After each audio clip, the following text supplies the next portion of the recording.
नमस्कार दोस्तों, स्वागत है आपका हमारे ऑनलाइन प्लेटफॉर्म में। और आज हम उत्तराखंड करंट अफेयर्स 2025 के इम्पोर्टेंट क्वेश्चंस को लेके आए हैं। तो स्टार्ट करते हैं। ग्राहक संतुष्टि सर्वेक्षण में उत्तराखंड का कौन सा एयरपोर्ट लगातार दूसरी बार दूसरे स्थान पर रहा? तो देहरादून एयरपोर्ट, अटल बिहारी वाजपेयी एयरपोर्ट जो है लगातार दूसरी बार दूसरे स्थान पर रहा। विश्व के दूसरे सबसे ऊंचे ट्रैक का शिलान्यास भारतीय प्रधानमंत्री द्वारा उत्तराखंड के किस स्थान पे किया जाना प्रस्तावित है? तो ये हो जाएगा जनकताल, उत्तरकाशी। 38वें राष्ट्रीय खेल 2025 में उत्तराखंड का पदक तालिका में कौन सा स्थान है? तो 7वां स्थान है। ठीक है। पर्यावरण और वन मंत्रालय द्वारा जारी पर्यावरणीय कैलेंडर में उत्तराखंड को किन दो पर्यावरणविदों के नाम अंकित हैं? सुंदरलाल बहुगुणा और अनिल प्रकाश जोशी। तो ऑप्शन आंसर हो जाएगा सुंदरलाल बहुगुणा और अनिल प्रकाश जोशी। उत्तराखंड के 19वें मुख्य सचिव कौन बने? तो आनंद बर्धन। उत्तराखंड का पहला महिला खेल विश्वविद्यालय किस जिले में खोला गया है? तो ये हो जाएगा ऑप्शन चंपावत। पद्मश्री पुरस्कार 2025 से किसको सम्मानित किया गया है? तो ह्यूकोलिस तथा राधाबहन भट्ट को। ह्यूकोलिस और राधाबहन भट्ट को। लोक निर्मला सम्मान 2025 से किसे सम्मानित किया गया है? तो पद्मश्री डॉक्टर बसंती बिष्ट को। देश का पहला कांच का पुल बजरंग सेतु किस राज्य में बनाया जा रहा है? तो उत्तराखंड में। उत्तराखंड सरकार द्वारा गंगा और शारदा नदियों के किनारे पर विकसित किए जाने वाले गलियारों का मुख्य उद्देश्य क्या है? धार्मिक पर्यटन को प्रोत्साहित करना और बुनियादी ढांचे का विकास करना। उत्तराखंड राज्य में कहाँ त्रिशूल पार्क बनाया जा रहा है? तो पौड़ी में। हाल ही में उत्तराखंड के किस योजना को प्रतिष्ठित स्कॉच गोल्ड अवार्ड से सम्मानित किया गया है? तो देवभूमि उद्यमिता योजना से। हाल ही में किस राज्य सरकार ने जल संरक्षण अभियान 2025 के तहत भागीरथी ऐप लॉन्च किया है? तो उत्तराखंड सरकार ने। ठीक है। टीबी मुक्त भारत अभियान में उत्तराखंड का कौन सा जिला प्रथम स्थान पे है? तो चंपावत। और क्वेश्चन नंबर 15 को देखेंगे। 17वीं कृषि विज्ञान कांग्रेस 2025 का आयोजन उत्तराखंड के किस स्थान पर किया गया है? तो पंतनगर में। प्रधानमंत्री नरेंद्र मोदी ने उत्तराखंड के किस स्थान को भारत का प्रमुख मोटर बाइक डेस्टिनेशन बनाने की घोषणा की है? तो हर्षिल को। प्रश्न संख्या 17 को देखेंगे। वर्ष 2025 में उत्तराखंड सरकार ने बागवानी विकास के लिए किस अंतर्राष्ट्रीय एजेंसी के साथ समझौता किया है? तो Zika, JICA, Japan international corporation agency. मुख्यमंत्री एकल महिला स्वरोजगार योजना का मुख्य उद्देश्य क्या है? महिलाओं को वित्तीय स्वतंत्रता और आत्मनिर्भर बनाना। उत्तराखंड महिला सारथी योजना का लाभ किन महिलाओं को मिलेगा? आर्थिक रूप से कमजोर, विधवा और परित्यक्ता महिलाओं को।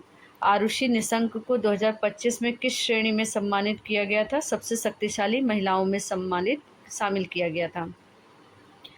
उत्तराखंड प्रगतिशील किसान सम्मान कितनी महिलाओं को नवाजा गया है? 28 महिलाओं को। उत्तराखंड सरकार ने किस अभियान की शुरुआत की है ताकि नागरिकों को संतुलित आहार, नियमित व्यायाम और स्वस्थ जीवन शैली अपनाने के लिए प्रेरित किया जा सके? फिट उत्तराखंड अभियान। हाल ही में भू कानून कौन से राज्य में पारित हो गया है? तो उत्तराखंड राज्य में। हाल ही में सुभाष राणा को द्रोणाचार्य अवार्ड से नवाजा गया है, उनका संबंध है उत्तराखंड राज्य से। 38वें राष्ट्रीय खेल में उत्तराखंड को पहला पदक किसने दिलाया था? तो ज्योति वर्मा ने।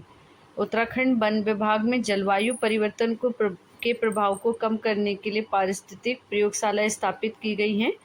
इस प्रयोगशालाओं का मुख्य उद्देश्य जलवायु परिवर्तन के प्रभाव को निगरानी करना। ठीक है, जलवायु परिवर्तन के प्रभाव को निगरानी करना। हाल ही में कौन से राज्य सरकार संस्कृत को अनिवार्य विषय के रूप में घोषित करने की घोषणा कर रहा है? तो उत्तराखंड सरकार। प्रसिद्ध गढ़वाली फिल्म निखन्या जोग किस विषय पर आधारित है? पलायन और बेरोजगारी के विषय पे निखन्या जोग फिल्म जो है आधारित है। उत्तराखंड गुड गवर्नेंस अवार्ड 2025 में किस जिले के सभी 5 श्रेणियों में पहला स्थान प्राप्त किया है? तो नैनीताल ने।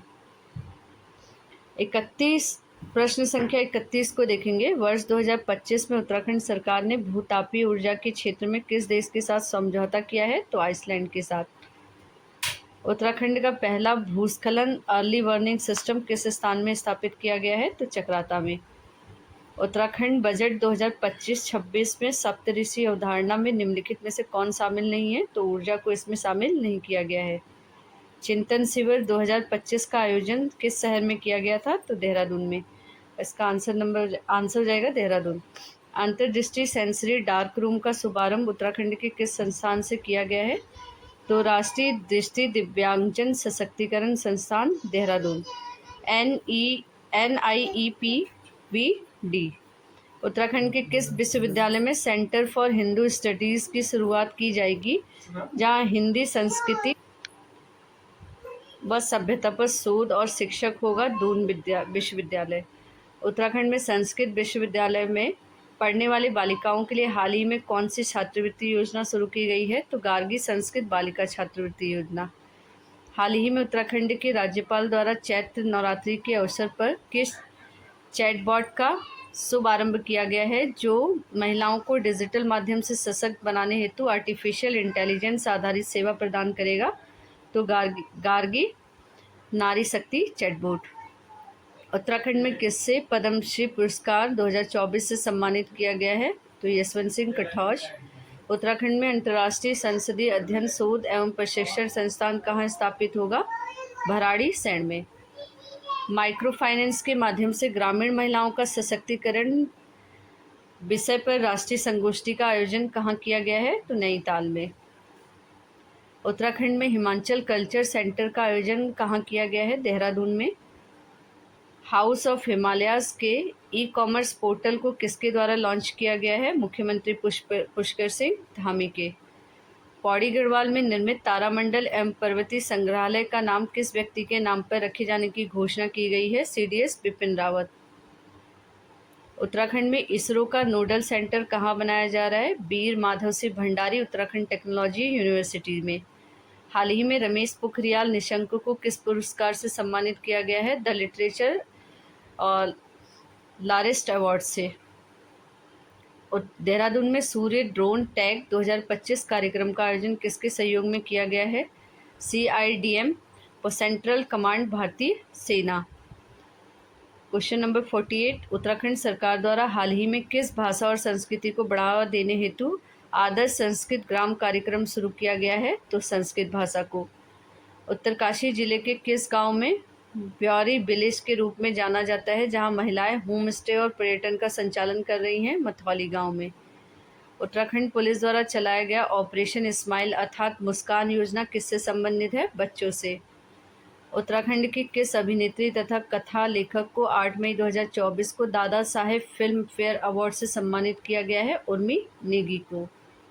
तो आज के लिए इतना ही। धन्यवाद।